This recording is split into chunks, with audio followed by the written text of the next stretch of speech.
है। ऐसी नायाब तलवार हर कोई नहीं बना सकता।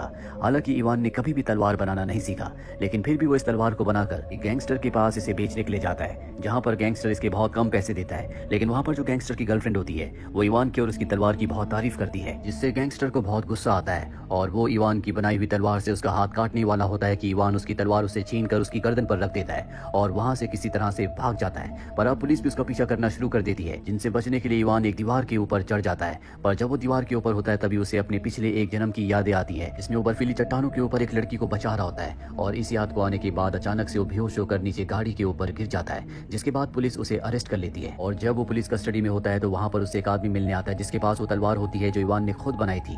वो इवान को उसके बचपन की बातें बताता है कि किस तरह से बचपन से उसे अजीब अजीब से विजन्स आते हैं, जिन्हें रोकने के लिए कई अलग अलग तरह की दिमाग की गोलियां खाता है। लेकिन अब वो इवान को कहता है कि तुम्हें अपने पिछले जन्म को याद करना होगा, क्योंकि वो तुम्हारे पिछले जन्म की यादें थी। और ये आदमी और कोई नहीं बल्कि बैथरस्ट होता है, जिसका पिछले जन्म में इवान ने एग चुराया था। और ये बैथरस्ट का दूसरा जन्म है, जिस तरह से इवान का दूसरा जन्म है। और अब वो उसे उसका पिछला जन्म याद दिलाना चाहता है ताकि उसे उसका एग वापस मिल सके। लेकिन इससे पहले कि वो उसे सब कुछ याद दिलाता, एक गाड़ी जेल की दीवार तोड़कर अंदर आ जाती है, जिसमें एक लड़की होती है और इवान को बैथरस्ट से बचाकर यहाँ से निकाल कर ले जाती है। ये लड़की इवान की पिछले जन्म की साथी नोरा होती है, जिसका कार एक्सीडेंट हो गया था और उसके बाद बैथरस्ट ने नोरा को और उसके साथी एबल दोनों को मार दिया था। इस जन्म में उसका रूप कुछ और होता है, लेकिन उसे अपने पिछले जन्म की सारी यादें याद हैं। इसीलिए इवान को यहाँ से निकाल कर एक दूसरी जगह ले जाती है, जहाँ पर वो सब लोग रहते हैं जिन्हें अपनी पिछले जन्म की यादें पूरी तरह से याद है। इस जगह को हब कहा जाता है। यहाँ पर सभी लोग ट्रेनिंग कर रहे होते हैं। जब इवान को सब देखते हैं तो सब उसके सामने झुक जाते हैं, क्योंकि वो बहुत बड़ा योद्धा है। उसने इंसानियत को बचाने के लिए बहुत बड़े काम किए होते हैं। अब यहाँ पर रिसर्च और टेक्नोलॉजी की हेड आती है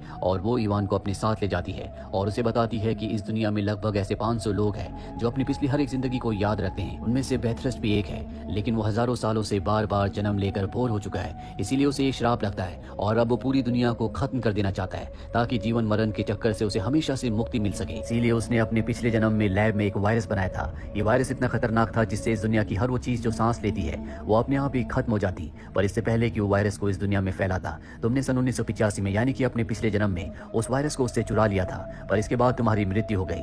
वो वायरस इस वक्त कहाँ है हमें नहीं पता, ये बात सिर्फ तुम ही जानते हो। पर इवान को अपने पिछले जन्म की अभी कोई भी याद नहीं होती, इसीलिए उसे नहीं पता कि वो वायरस कहाँ पर है। और अब हब में जितने भी लोग हैं वो किसी भी कीमत पर इवान की पिछले जन्म की यादों को वापस लाना चाहते हैं। इसीलिए उसने पिछले जन्म में जितनी भी फाइटिंग्स की थी, जितने भी उसने ऑब्स्टेकल्स फेस किए थे, वो सब के सब एक बार फिर से उसके सामने लाए जाते हैं ताकि उसे अपने सारे जन्म याद आ जाएं। लेकिन बहुत कोशिश करने के बाद भी उसे अपने पिछले जन्मों की यादें वापस नहीं मिलती। यहाँ इवान को हब में एक खास चेंबर में ले जाया जाता है, जहाँ पर इवान के पिछले सभी जन्मों की बॉडीज पड़ी होती है, जिसमें उसके पिछले जन्म का भी शरीर होता है। साथ ही इवान को यहाँ पर एक आदमी एक खास तरह की गन दिखाता है और बताता है कि बैथरस्ट के पास एक गन है। इस गन से वो हमारे बीच के लोगों की आत्माओं को कैद कर लेता है ताकि वो दोबारा जन्म ना ले। एबल की भी आत्मा उसके पास कैद है, जिसे शायद तुमने पिछले जन्म में वो राज बताया था कि तुमने वो एग कहाँ पर रखा है। वहीं दूसरी तरफ बैथरस्ट को दिखाया जाता है, जिसे हब का पता चल जाता है और वो अपने साथियों को हब के ऊपर हमला करने के लिए भेजता है। उसके साथी जल्दी यहाँ पहुंच जाते हैं और हब के ऊपर हमला कर देते हैं, लेकिन इवान, नोरा और उसके साथी किसी तरह से यहाँ से निकल जाते हैं। ये सब के सब एक क्लब में जाते हैं, जो कि इन्फिनिट्स का क्लब है,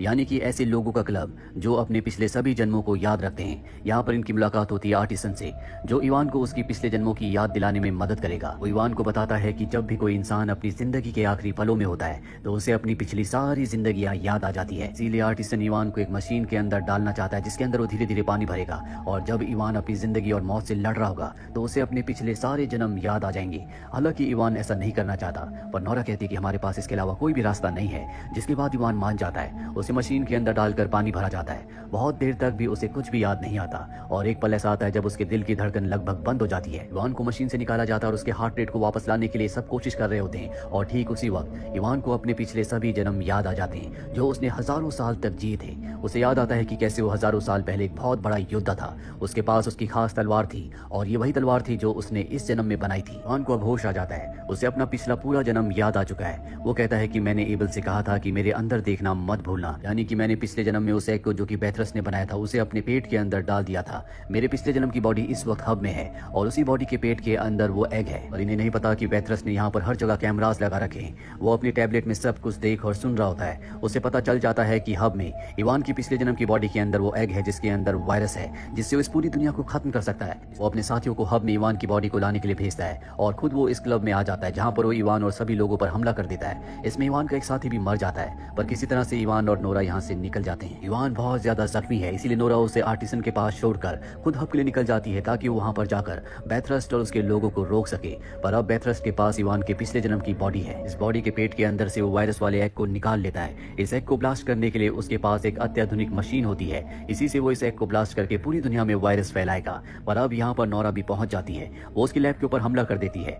वहीं हमें इवान को दिखाया जाता है जिसे होश आ जाता है। इसके बाद वो आर्टिसन के साथ मिलकर नोरा की मदद करने के लिए वहां से निकल पड़ता है। वहीं नोरा के ऊपर ड्रोन से हमला किया जाता है, लेकिन तब तक वहां पर इवान और आर्टिसन पहुंच जाते हैं जो नोरा को बचा लेते हैं। इसके बाद नोरा लैब के उस हिस्से में जाती है जहां पर बेथरस ने उन सभी लोगों की आत्मा को उस खास गन से कैद किया हुआ है जो अपने पिछले जन्मों को जानते हैं। वो इन सब आत्माओं को यहाँ से आजाद करवाना चाहती है, इसीलिए उसने यहाँ पर बॉम्ब लगा दिए होते हैं। वहीं इवान को दिखाया जाता है जिसे पता चल जाता है कि बेथरस अब प्लेन से यहाँ से उड़ चुका है, लेकिन वो अपनी बाइक से एक पहाड़ी की चोटी से उसके प्लेन के ऊपर कूद जाता है। जिसके बाद वो उस जगह पहुंच जाता है जहाँ पर बेथरस है। उसके पास वो बॉम्ब भी होता है। इवान और बेथरस के बीच में एक भयानक फाइट होती है और इसी फाइट के दौरान वो बम जिसके अंदर वो एग है जिससे वायरस फैलाया जाएगा वो प्लेन से नीचे गिर जाता है, लेकिन अब तक वो बॉम्ब एक्टिवेट हो चुका होता है। इवान उसे रोकने के लिए अपनी तलवार लेकर प्लेन से नीचे कूद जाता है। जल्दी वो बॉम्ब को पकड़ लेता है, लेकिन अब बेथरस भी यहाँ पहुंच चुका होता है। उसके पास उसकी खास गन होती है जिससे वो किसी की भी आत्मा को हमेशा के लिए कैद कर सकता है। पर इवान किसी तरह से अपनी तलवार से बॉम्ब को डीएक्टिवेट कर देता है। साथ ही वो बेथरस की गन को हासिल करके उसी की गन से उसी को मार देता है, जिससे उसकी आत्मा हमेशा के लिए कैद हो जाती है। साथ ही इवान ऊंचाई से नीचे समंदर में गिर जाता है जिससे उसकी मृत्यु हो जाती है।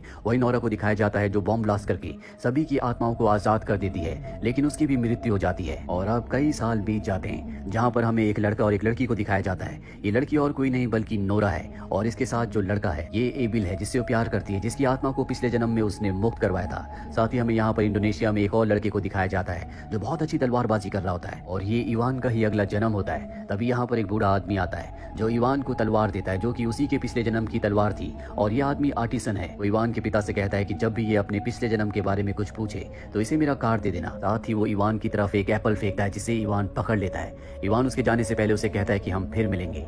दरअसल इवान के साथ उसके पिछले जन्म की यादें अब भी कुछ न कुछ बाकी है, इसीलिए उसने आर्टिसन को पहचान लिया होता है। और इसी के साथ ये फिल्म, ये कहानी यहीं पर खत्म हो जाती है। उम्मीद करते हैं कि ये कहानी आपको पसंद आई होगी।